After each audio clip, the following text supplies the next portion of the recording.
koordinat yang tersedia adalah dalam bentuk UTM.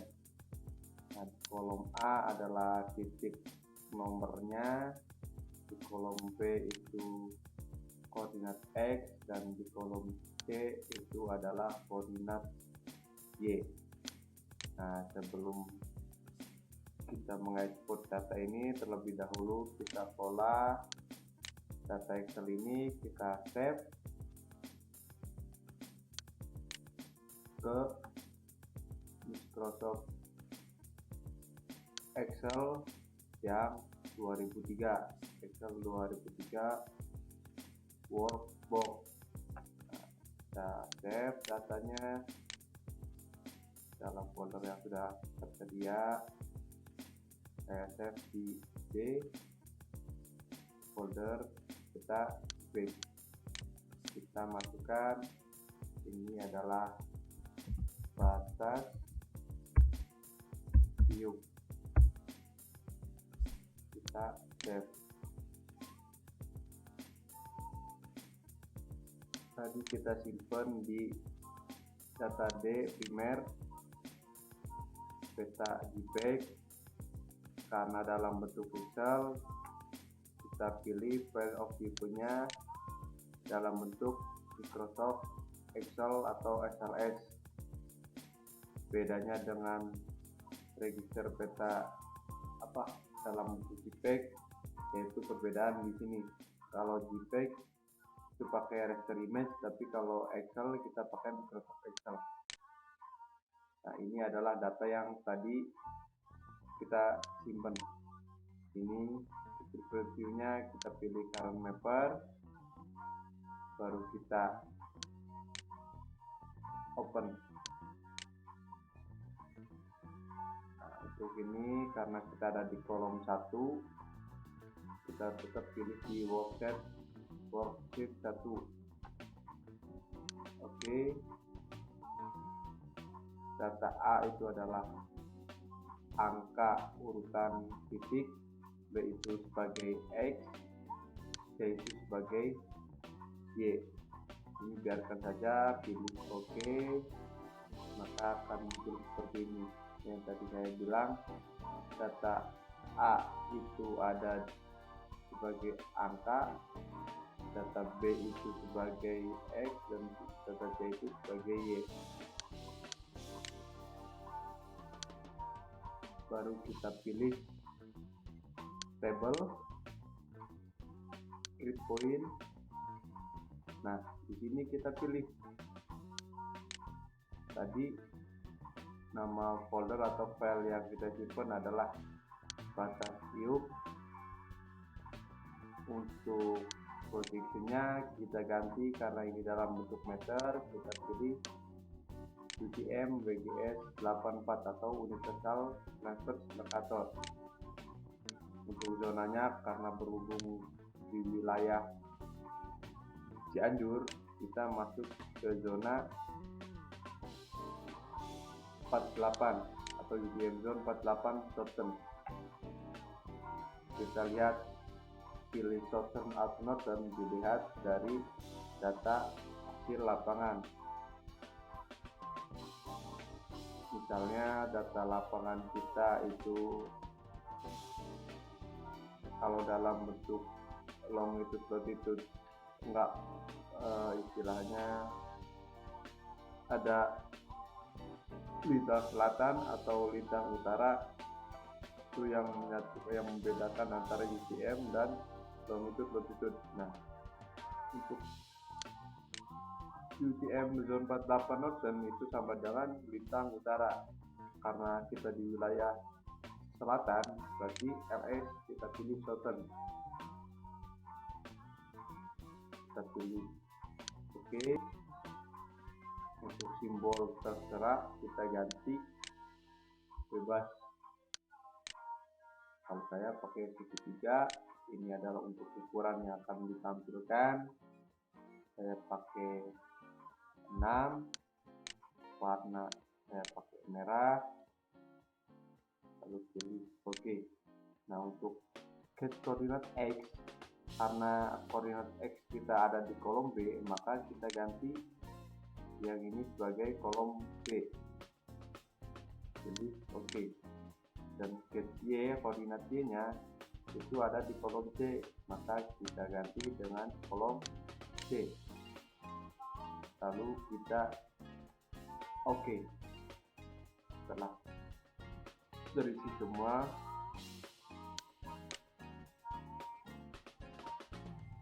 untuk memunculkan hasil register ini, kita pilih toolbar window, pilih new map window, kita pilih batas view, kita masukkan, lalu pilih oke. Nah, ini adalah data koordinat yang kita register. Karena tadi ada data kesalahan 0 X yang 0 Y nya 0, dia memecah sendiri, sedangkan lokasi kita itu ada di wilayah sini, wilayah utaranya. Ini adalah titik di mana koordinat tadi yang sudah kita tentukan. Nah, untuk mengetahui titik urutan titik koordinat atau kodenya, kita pilih layer controlnya, kita on, kita pilih di sini ada automatic table, checklist, kita pilih di sini labelnya yang mau kita tampilin apa, data A itu sebagai kode, B sebagai X, dan C itu sebagai Y. Karena kita yang butuhkan informasi kode, kita pilih A. Ini untuk letakkan posisinya, ini di tengah titik, ini di atas, kita diatur-atur saja.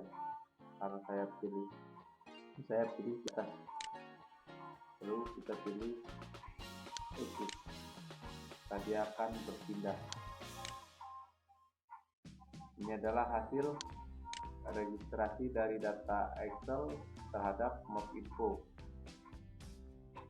Dan sebagai contoh di sini saya pakai data koordinat GPM. Dan untuk mengetahui luasan wilayah kita atau membuat luasan, terlebih dahulu kita bikin poligon. Nah, sebelum kita poligon, di sini kita harus mengenal fungsinya dulu. Nah, ini adalah line ini hanya pembuatan garis, hanya satu garis. Dan ini adalah polyline ini dia satu garis tapi berkelanjutan. Ini as itu bagi grafis, ini adalah polygon, ini adalah elipse, ini adalah rectangle, dan itu lagi adalah rounded rectangle. Nah, toolbar ini yang akan kita gunakan berfungsi yang bermacam-macam. Dan di sampingnya, satu lagi, ini ada simbol ini kita bisa memilih yang akan kita input. Nah, cara untuk memilihnya atau merubahnya, kita pilih di kolom yang ini, ada simbol style sama dengan simbol. Di sini untuk memilih model simbolnya, misalkan klik, saya pilih bintang, kita pilih nomornya, kita pilih ukurannya, oke. Kita pilih warna, oke. Nah, untuk mengaktifkan ini, kita klik simbol. Ini adalah salah satu pembuatan atau titik poin. Nah, ini juga sama untuk line, dia hanya bentuk garis saja dengan cara menekan kursor. Nah, untuk merubah ini, kita terlebih dahulu di line style, kita pilih warna hijau misalkan dengan style strip ukuran 3, oke, seperti di slide di sini. Nah, ini akan muncul. Kalau untuk polyline, dia akan berkelanjutan.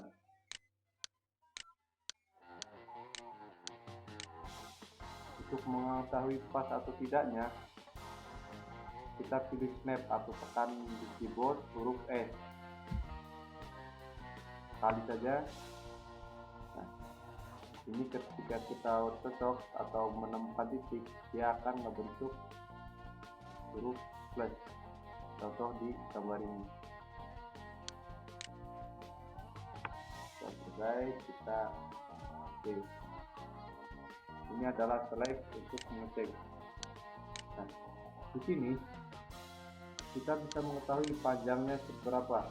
Nah, karena ini meter, kita ganti dulu, ubah ke dalam bentuk meter, yaitu pilih map, object, untuk distance kita pilih meter, untuk area unit kita pilih hektar, lalu kita oke. Nah, ini adalah panjang dari garis yang telah kita buat tadi. Nah, ini kita coba ke polygon.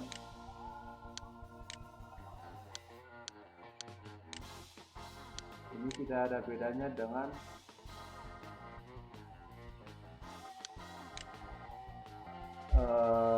polyline. Polygon ini dia berbentuk garis.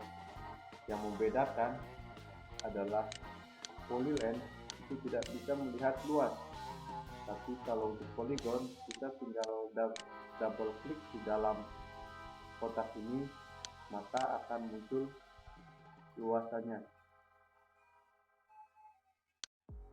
Untuk merubahnya, kita bisa klik di sini, pilih blend style, pilih warna, kita oke.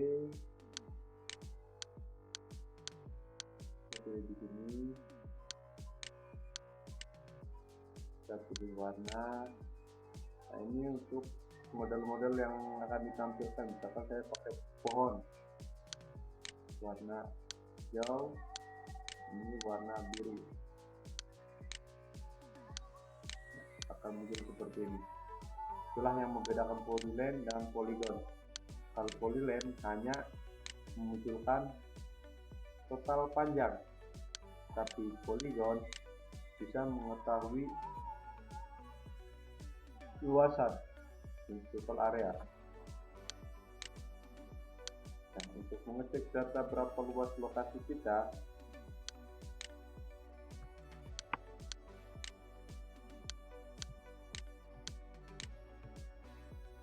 kita pilih polygon, kita urut sesuai dengan angka atau nomor masing-masing, mulai dari 1, 2,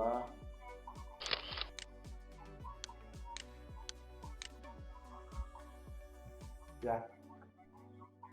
Ini adalah polyline kita atau polygon kita. Lokasi kita memiliki luas 3014 hektar. Untuk merubah ini, kita tinggal klik, double klik di dalam kotak tersebut. Kita ganti, kita pilih ini pasir misalkan, pilih oke, sesuai selera kita.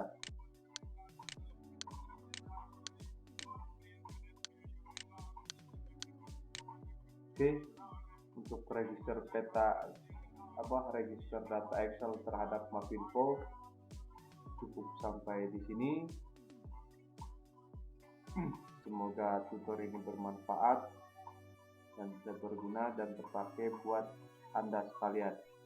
Dan mohon maaf apabila dalam pembuatan tutorial ini ada kesalahan-kesalahan atau kekurangan-kekurangan saya buat.